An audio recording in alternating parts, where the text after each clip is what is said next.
Lugas, tegas, kira-kira inilah kesan yang terlihat saat ketiga capres menyampaikan gagasan mereka masing-masing saat hadir di acara penguatan anti korupsi yang diselenggarakan oleh KPK. Capres nomor urut 1 Anies Baswedan ingin mengembalikan kepercayaan publik terhadap KPK dengan melakukan revisi Undang-Undang KPK hingga mengembalikan kembali standar etika yang tinggi yang disebut Anies dipegang teguh pemimpin KPK terdahulu. Standar etika yang tinggi di tubuh KPK. Kita ingat era di mana KPK datang di sebuah tempat, tidak mau ikut makan, tidak mau ikut kegiatan-kegiatan yang didanai di luar KPK. Standar yang tinggi itu harus dikembalikan di KPK. Sehingga bukan saja undang-undangnya memberikan kekuatan dan kemandirian, tapi juga di dalamnya baik pimpinan maupun seluruh staf bekerja dengan kode etik yang amat tinggi. Calon Presiden nomor urut 2, Prabowo Subianto, punya pandangan sendiri. Menurut Prabowo, memberantas korupsi bisa menggunakan pendekatan sistemik dan kehendak politik.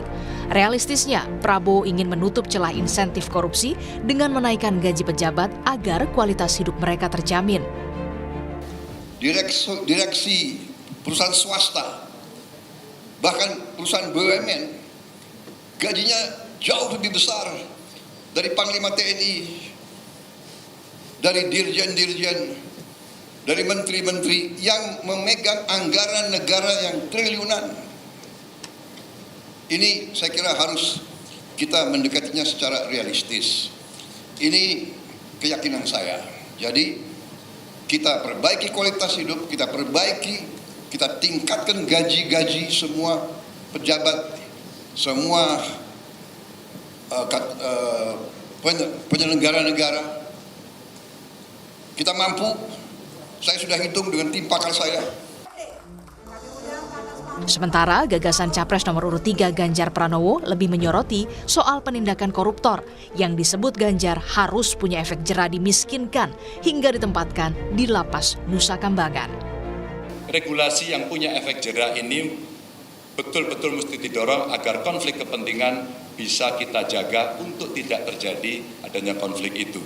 Dan tentu saja menegakkan kode etik, lalu mengawasi kekayaan yang tidak sesuai dengan profil tadi di LHKPN, dan meminimalisasi rangkap jabatan.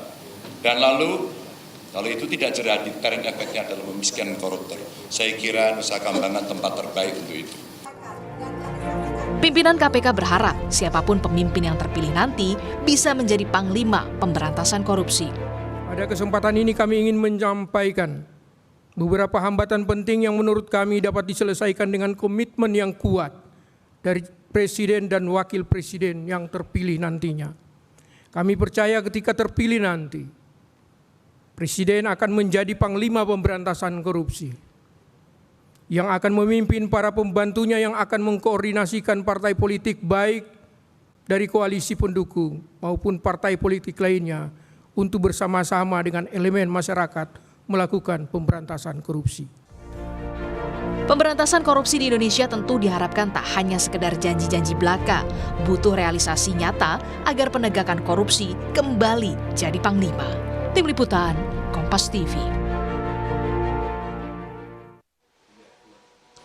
Pemimpin negeri yang terpilih pada pemilu nanti punya PR yang besar untuk bisa mengembalikan kepercayaan publik yang terlanjur runtuh karena sejumlah kasus yang menjerat pimpinan KPK. Lantas, apa yang harus dilakukan Presiden terpilih nanti kita akan bahas sore hari ini di Rumah Pemilu bersama dengan Ketua KPK periode 2011-2015 Abraham Samad dan juga mantan penyidik KPK Yudi Purnomo. Selamat sore Bapak-bapak, selamat sore Pak Abraham, selamat sore Mas Yudi. Saya langsung ke Pak Abraham Samad dulu yang pertama.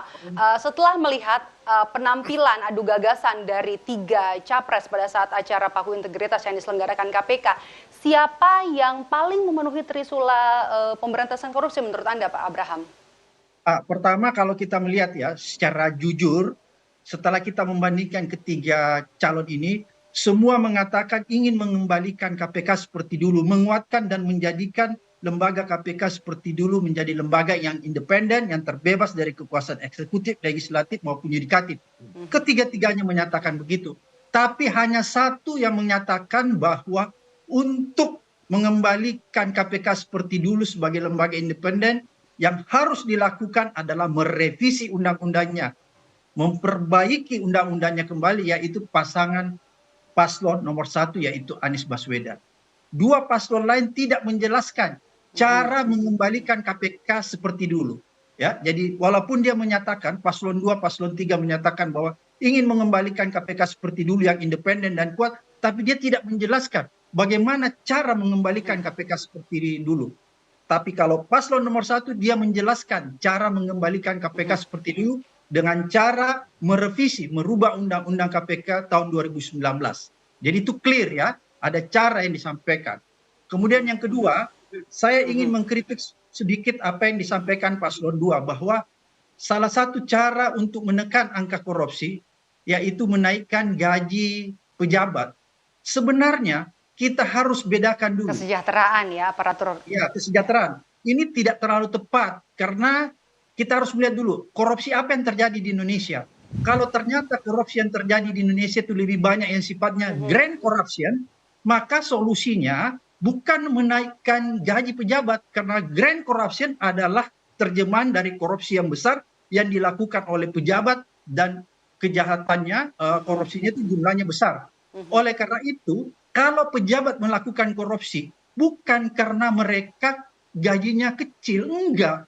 Contoh bupati, gubernur, pejabat eselon 1, dirjen, itu semua gajinya sudah memadai, walaupun bukan berarti berlebihan, tapi sudah cukup untuk menghidupi kehidupan mereka. Jadi nggak perlu dinaikkan gajinya, karena kejahatan atau grand corruption itu disebabkan oleh yang kita sebut corruption by greed.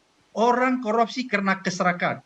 Kalau pejabat, bupati, gubernur, eselon 1 korupsi, itu dia korupsi bukan karena kebutuhannya tidak mencukupi, tapi karena dia serakah. Jadi berarti solusinya bukan menaikkan gaji.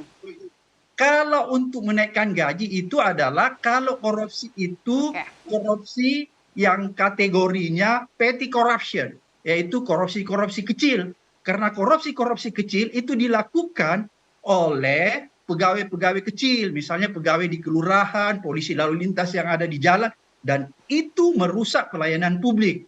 Nah, kalau itu terjadi, korupsi kecil, petty corruption, itu baru solusinya menaikkan gaji pegawai. Tapi pegawai Pak Abraham, maaf saya potong, itu kan kalau dari sisi independensi dan juga untuk gagasan disampaikan oleh Capres nomor 02 ya. Kalau misalnya untuk bisa mengembalikan kepercayaan publik yang jadi penting nanti untuk diutamakan, mengembalikan kepercayaan publik kepada Komisi Anti Rasuah ini apa? Melihat dengan apa yang terjadi sejumlah kasus yang menyeret nama pimpinan KPK, ada Lili Pintauli Siregar, kemudian juga Firly Bahuri, dan yang terbaru adalah 93 pegawai yang diduga terlibat pungli. Mana paslon yang paling mendekati realistis untuk bisa mengembalikan kepercayaan publik? Ya, tadi itu Pak Anies juga mengatakan mengembalikan standar etika dan moral pegawai KPK. Kalau kita ingin mengembalikan standar etika dan moral, maka itu kita berbicara masalah rekrutmen. Pertama, rekrutmen komisioner, pimpinan KPK itu harus diperbaiki, dan rekrutmen para pegawai KPK. Kita tidak boleh lagi melakukan rekrutmen pimpinan KPK yang bermasalah atau yang moral atau standar integritasnya itu rendah. Seperti kemarin kita merekrut para komisioner. Jadi rekam jejak ini penting ya untuk bisa difilter ya? Ya, jadi begini, seperti kemarin kita merekrut ya standar integritas para pimpinan KPK yang rendah.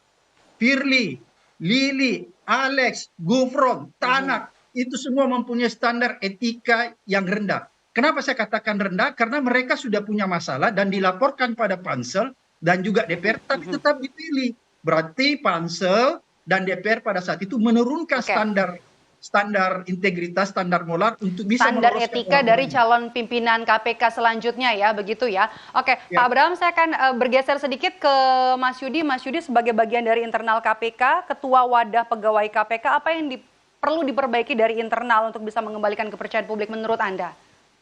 Ya, tentu banyak hal ya yang harus dilakukan, tetapi yang paling penting adalah quick win ya. Bagaimana kita tahu bahwa selama 19 tahun ini pemberantasan korupsi ya 90% KPK gitu ya. Berbicara mengenai hancurnya pemberantasan korupsi ya berbicara mengenai hancurnya KPK juga akibat pelemahan-pelemahan. Nah, saat ini kepercayaan publik semakin turun seperti survei CSIS kemarin ya, malah kita kalah dengan kepolisian, dengan kejaksaan, seperti itu. Itu terjadi karena apa? Karena kepercayaan kepada internal KPK, yaitu pimpinan maupun pegawai KPK.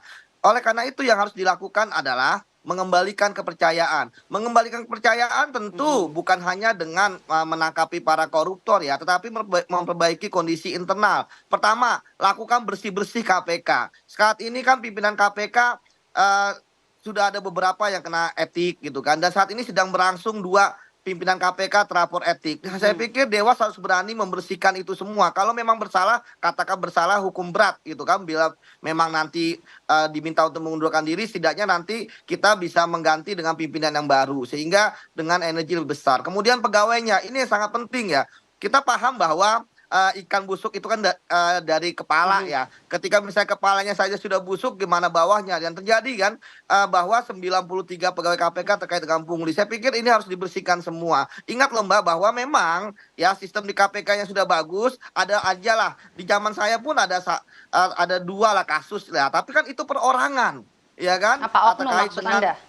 iya, oknum. Nah, kalau sekarang sampai 93 itu kan bukan oknum tapi sudah sistematis, dan paling menakutkan adalah mereka ini ya itu sudah tidak takut lagi melakukan korupsi gitu ya. Kita tahu bahwa pungli itu adalah korupsi. Kenapa? Tinggal bagaimana perbuatannya, apakah gratifikasi, apakah pemerasan, apakah suap menyuap. Jadi kalau misalnya saat ini KPK tidak berani untuk bersih-bersih Mbak ya, maka kepercayaan masyarakat tidak akan pulih. Dan kalau kepercayaan masyarakat tidak pulih Mbak, terjadi krisis dalam pemberantasan korupsi. Jadi ketika kemudian KPK pun kinerja menurun, internalnya konflik, ya kan, yang terjadi adalah indeks persepsi korupsi kita seperti yang kemarin dibahas. Jangan-jangan Mas Yudi, saya mau ke Pak Abraham Samad. Pak Abraham, yang juga disoroti lagi adalah soal LHKPN yang disampaikan juga oleh 3 calon presiden kemarin.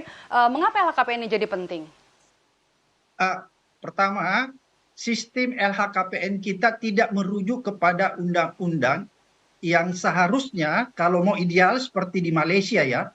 Kenapa LHKPN di Malaysia itu bisa menghukum orang yang tidak sesuai dengan profil pendapatannya dengan LHKPN-nya? Karena sistem hukum di Malaysia menganut sistem hukum pembuktian terbalik.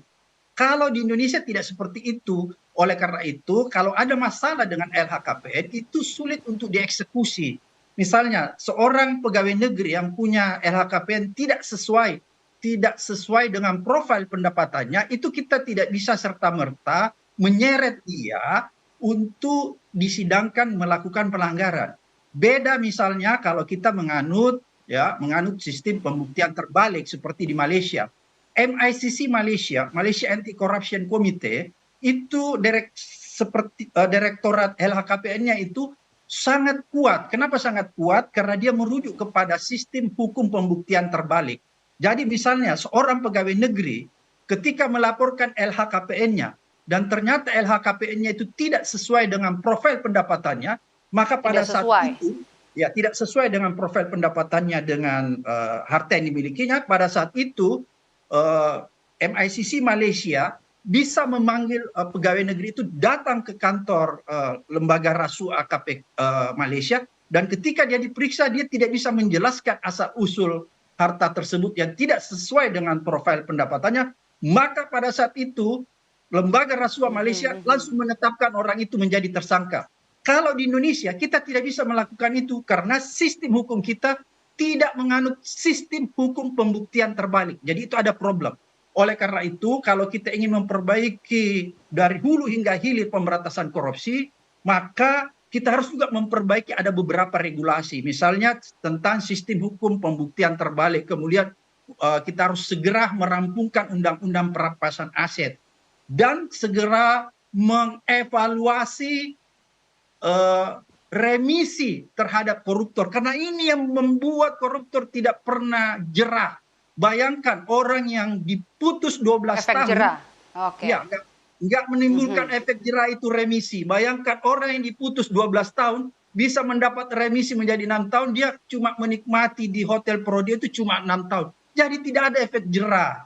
Jadi ketika kita bicara tentang regulasi efek jerah, maka kita harus menjelaskannya. Apa? Pertama misalnya membuat undang-undang perampasan aset, kemudian merubah undang-undang tindak pidana korupsi, batas minimal hukuman itu harus dibesarkan lagi.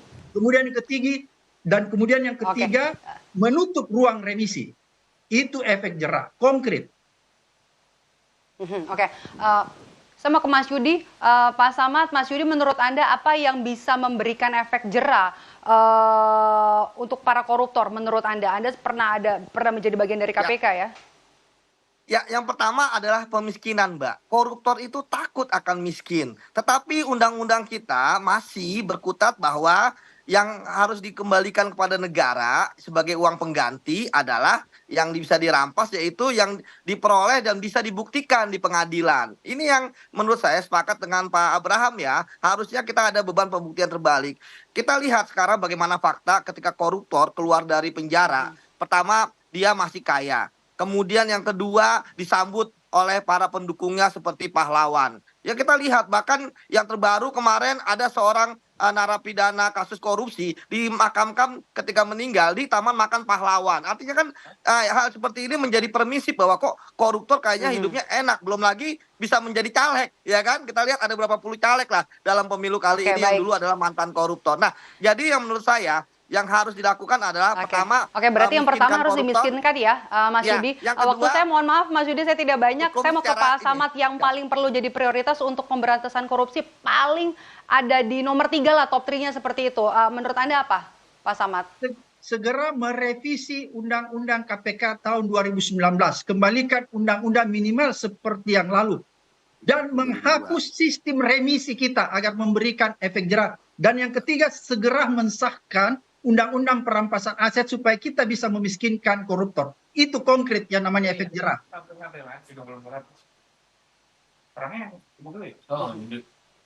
Oke, baik.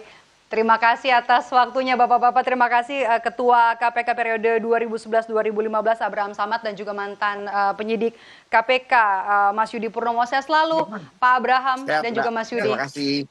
Siap.